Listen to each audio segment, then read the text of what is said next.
Hello everyone, आज चाहिँ म घरमा अन्डा करी बनाउँदैछु। अन्डा करीको लागि मैले अन्डा चाहिँ उसिनेर राखिसकेको छु। आलु चाहिँ उसिनेर राख्दैछु, पाक्दैछु। अब सुरुमा अन्डा फ्राई गरौँ। अन्डा फ्राई गर्नको लागि मैले अलिकति तेल हालेको छु। तेल तातिसक्यो। अब तेलमा अलिकति बेसार, अलिकति जिरा धुलो राखेर अघि उसिनेको अन्डालाई चाहिँ हामी फ्राई गर्छौँ।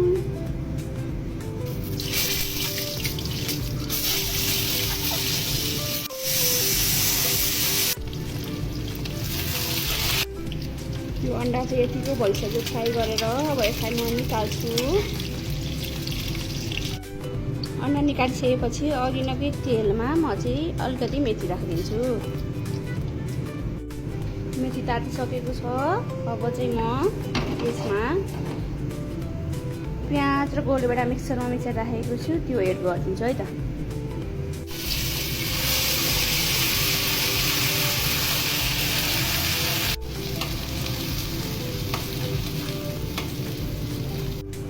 अब यसमा म जिरा धुलो एड गरिदिन्छु, स्वाद अनुसारको बेसार एड गरिदिन्छु अनि स्वाद अनुसारको नुन राखिदिन्छु, स्वाद अनुसारको गरम मसला अनि अदुवा लसुनको पेस्ट राखिदिन्छु। यसमा अब अलिकति मिठो मसला पनि एड गरिदिन्छु। त्यो सबै थोक राखेर मैले चाहिँ मजाले चलाएँ।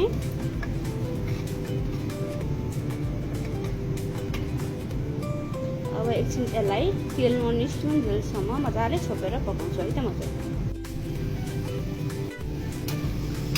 हेर्नु त मसलाले तेल छोडिसकेको छ। अब यसमा हामी चप गरेको आलु हाल्छौँ।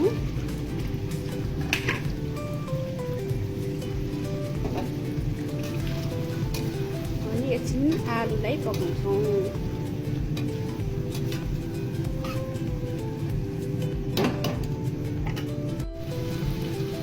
आलु चाहिँ यतिको भयो। अब यसमा हामी अलिकति 1 कप जति पानी हाल्छौँ।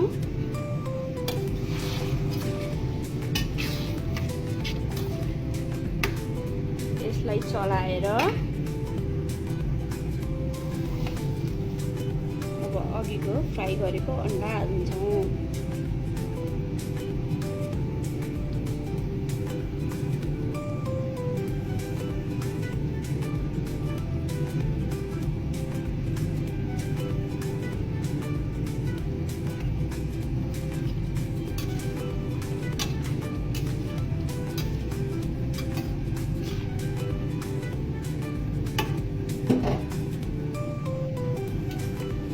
यसमा काटेको धनियाँ एड गरेर एकछिन छोपेर राखिदिन्छौँ। अब अन्डा करी चाहिँ रेडी भयो साथीहरू। अब हजुरहरूलाई पनि मैले पकाएको खानाहरू हेर्न मन छ भने लाइक, सेयर एन्ड सब्सक्राइब गरिदिनु होला। धन्यवाद।